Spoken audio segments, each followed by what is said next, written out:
ఓం సదాశివసమారంభాం వ్యాసశంకరమధ్యమాం అస్మదాచార్యపర్యంతాం వందే గురుపరంపరాం. జ్యోతిషాస్త్రాన్ని భావితరాల వారికి ప్రసాదించిన ఋషుల యొక్క పాదపద్మాలకి నమస్కారం చేసుకుంటూ, అలాగే నాకు ఈ జ్యోతిష విద్యను నేర్పిన గురువర్యులు జ్యోతిష బ్రహ్మ కీర్తిశేషులు శ్రీ ఈరంకి సూర్యనారాయణమూర్తి గారు, సూర్య శ్రీదేవజ్ఞ గారి యొక్క పాదపద్మాలకి నమస్కారం చేసుకుంటూ, ఓం శ్రీ మహాగణాధిపతి నమః, శ్రీ గురుభ్యో నమః, హరి ఓం. వీక్షకులందరికీ నమస్కారం. మకర రాశి వారికి ఈ వారం గ్రహస్థితి సానుకూలంగానే ఉన్నది. ప్రత్యేకించి షష్ఠస్థానమందు రవి యోగించడం, సప్తమ స్థానమందు గురుడు యోగించడం, అర్ధాష్టమ కుజదోషం గత వారంతో తొలగిపోవడము, అలాగే రాహు శనేశ్వరులు యోగించడం, జన్మ రాశి యందే చంద్రుని యొక్క సంచారం, శరీర సౌఖ్యం, ఆరోగ్యం, సంతోషం, ధనమున్నతి అన్నది శాస్త్రం. ముఖ్యంగా చంద్రుడు మనఃకారకుడు.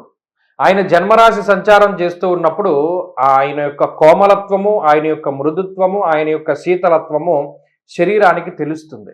శరీరం ఒక రకమైనటువంటి ఆహ్లాదాన్ని పొందుతూ ఉంటుంది. దాన్ని ఈ వారం మకర రాశి వారు పొందుతారు. అలాగే ఈ రాశి వారికి అనుకున్న పనులన్నీ అనుకున్నట్టుగా ముందుకు సాగడానికి ఈ గ్రహస్థితి ఉపయుక్తంగా ఉన్నది. ఉద్యోగంలో ఉండేటువంటి ఒడిదుడుకులు, వ్యాపార పరంగా ఉండేటువంటి ఇబ్బందులు, లేదా కుటుంబ సభ్యుల మధ్యలో వచ్చినటువంటి మనస్పర్ధలు, ఇవన్నీ కూడా తొలగిపోవడానికి అవకాశాలు ఉన్నాయి.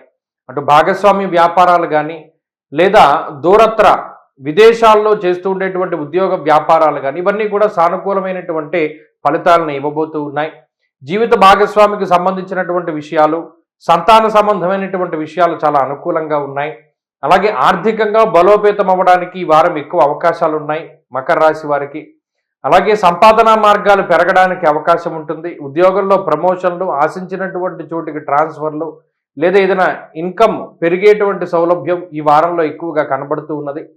ఈ వారంలో మానసిక ప్రశాంతతతో పాటుగా ఆరోగ్యాభివృద్ధి కనబడుతూ ఉన్నది, కుటుంబాభివృద్ధి కనబడుతూ ఉన్నది. ఇలా కొంత కలిసొచ్చేటువంటి వారంగానే ఈ వారం చెప్పుకోవచ్చును. ముఖ్యంగా చాలా కాలంగా అవ్వనటువంటి పనులన్నీ కూడా ఈ వారంలో మీరు పూర్తి చేయగలుగుతారు. ఈ వారంలో మకర రాశి వారు మరింత అనుకూలమైనటువంటి ఫలితాలను సాధించాలి అంటే అంగారక స్తోత్రాన్ని క్రమం తప్పక పారాయణం చేస్తూ ఉండండి. లక్ష్మీ నృసింహ కరావలంబం పఠిస్తూ ఉండండి. ఈ వారంలో కలిసి వచ్చేటువంటి రోజు గురువారంగా చెప్పవచ్చును. అదృష్ట సంఖ్య 2, అదృష్ట వర్ణము పసుపు. తదుపరి కుంభరాశి.